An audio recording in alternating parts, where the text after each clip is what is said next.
Dragon Ball is a series that I have a very complicated relationship with. Alongside the Pokemon Adventures manga, it was the first series to get me into real anime, and for that, it has a special place in my heart. But it also means that as I've gotten further into the world of anime, I've realized that it wasn't nearly as good as it had first seemed. Still though, as I look back at the series, through all the moments I dislike, through all the moments that my enjoyment of is probably only through nostalgia goggles, I can safely say that all 4 Dragon Ball series still have moments that I would consider among the top tier of all shonen, even if for some of them those moments are incredibly brief and far between. DBZ has, well, you know. But then there's Super, with some impressive fights that are unusually strategical for the series, and the willingness to do what a lot of shonen don't, just slowing down and showing us the characters living their normal lives. GT has the unfortunate combination of some of the absolute worst ideas in the franchise history, coupled with some genuinely fantastic attempts to break away from some of Toriyama's worst writing habits. And then there's the original series, which I don't even feel like I have to defend this one. It's held up spectacularly, even better than Z. It's not perfect for me. Toriyama's brand of comedy distinctly isn't my own, and there's a pretty solid focus on it here, and I still think there are some issues in terms of plot and character writing. But yeah, all in all, OG Dragon Ball is surprisingly solid, although that's a topic for a different video. But in spite of that praise, you probably read the title and thumbnail and know that I'm not here to be positive about Dragon Ball today. Toriyama and the writers at Toei that worked on GT and Super have some serious flaws in their writing, that's undeniable. But I think there's one problem that persists throughout the entirety of the franchise, even original Dragon Ball, that weighs it down more than any other singular issue. That issue being Toriyama's usage of death without consequence. Also, I should probably mention spoilers for Naruto, Gurren Lagann, JoJo's Part 1, and obviously every Dragon Ball series. Adding tension to any given story can be done in a multitude of different ways, but when it comes to action stories, one of the most common and most effective is, well, killing a character.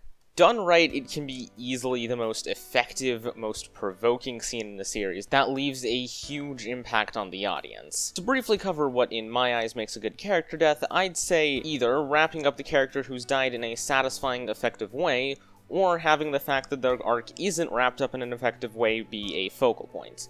Also, of course, leaving a severe impact on the plot is near mandatory, and bonus points if it can do any of those while also being legitimately shocking.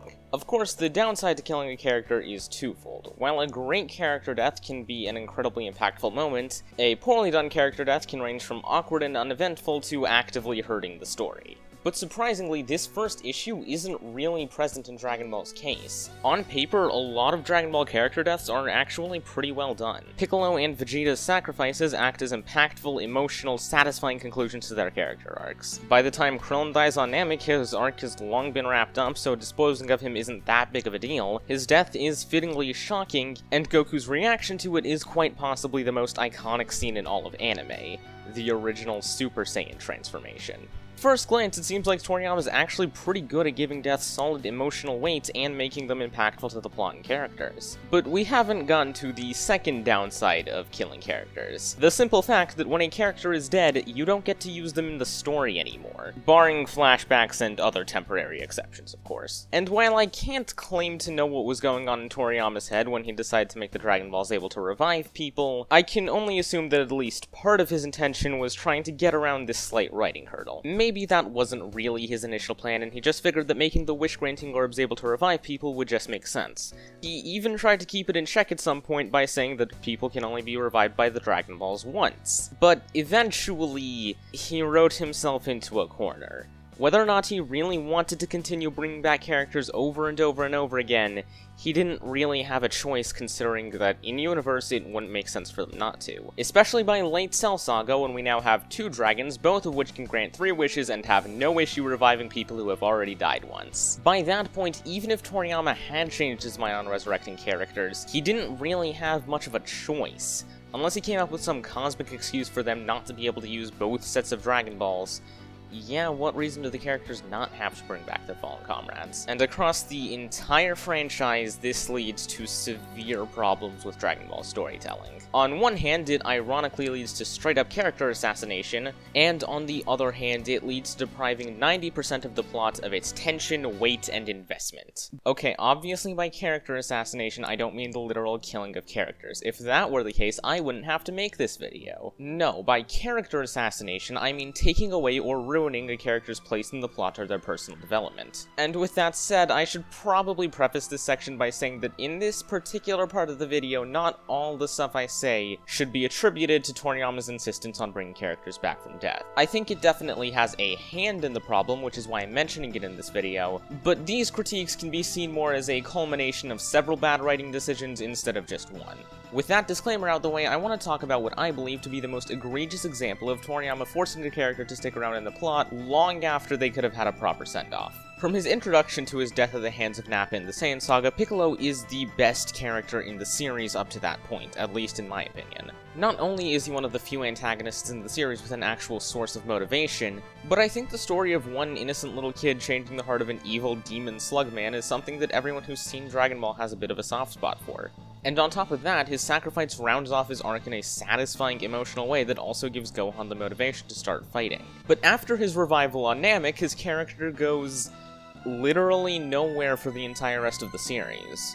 While, if nothing else, it's cool to see the fruits of Piccolo's redemption in the Frieza Saga itself, and seeing him be a full-on protagonist instead of just a begrudging ally is satisfying, but the novelty of that only lasts for so long, and Piccolo just continues to stick around without any stake in the plot or development personally. While at the very least throughout the Cell Saga he has stuff to do, and one of my absolute favorite fights in Z, he still doesn't grow from any of it personally, and as the series goes on, he's just further and further pushed into the background. Sure, you can say that if Toriyama had been a better author, he could have found ways to continue Piccolo's arc, but I think most people can agree it would have been more effective and impactful if we had just left it at his death in the Saiyan Saga. And Piccolo is far from the only one this happens to. Tien, Roshi, Yamcha, all of them had moments that could have at least served as adequate send-offs to their characters, but they're forced into being quite literally dead men walking until they just fade into the background with nothing to do. And while the lucky among them may at least get a few moments later on, I struggle to say that it's worth having them in the background for a majority of the time, when you could have had a much more satisfying character by just letting them die. Sure, if Tien's sacrifice against Nappa had killed him, we wouldn't have gotten arguably his best moment of the series, but is that one Kikoho on Cell really worth the episodes and episodes of him just doing nothing? Just sitting in the background, not growing or influencing the plot at all?